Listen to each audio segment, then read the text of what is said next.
Wala namang work sa Mr. guys, so ako naman ang mag-work. Tara guys, samahan niyo po ako sa aking first day of work. Actually, hindi to first day guys, bumalik lang po ako sa aking leave. Almost 1 month po ata akong nag-leave or 1.5 months. So, for today's video, nakisakay lang po ako niyan guys kasi walang maiwan sa mga bata. So, si Mr. is siya ang naiwan tapos nakisakay lang ako. So, andito na po kami sa aking tinatrabahoan. So, for today's video, naghintay muna po ako ng ma-open yung spa because wala pa po open ang spa nung dumating ako kasi ang aga ko po talaga. So, kayo pa naman ang excited mag-work, o diba? Ayan, for the hintay lang po muna ako niyan guys para ma-open yung spa. So, ito na ako, o diba? For the post muna ang person dyan. Oh, panis kayo dyan. So, medyo tagal-tagal po kasi dumating ako dyan is 7 ata. So, 8. Oh, naki-tiktok muna ako dyan guys. Oh, panis kayo dyan. TikTok is life po talaga. Oh, diba? So, na-open na po yung spa niyan dyan guys. Sa locker na po ako niyan nag-cranking. Ganyan talaga ako guys pag yung tipong bored na bored ako sa TikTok ko na lang pinapalabas yung boring ko. Oh, diba?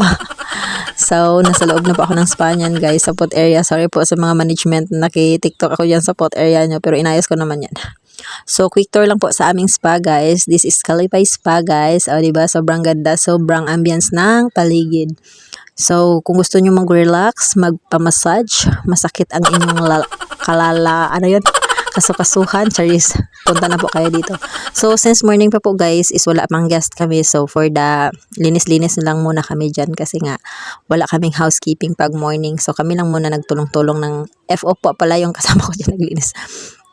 So, ganyan talaga ako guys. Since dati pa man na nag-work ako dito guys, is nagatulong po talaga ako sa housekeeping. Every morning po talaga, pag pang morning ako. Kung hindi kami maglinis sa bed, ayan, maglinis-linis kami, magwalis-walis, ganyan ako kasi parang nasanayan ko na ba guys. So, yun lang po guys. Ganyan po kami palagi dito or ganyan po ako. So, for today's video guys is lang to siya, quick lang to siya or maliit lang na video tong ginawa ko guys kasi nga dali-dali, wala na din akong time mag-edit.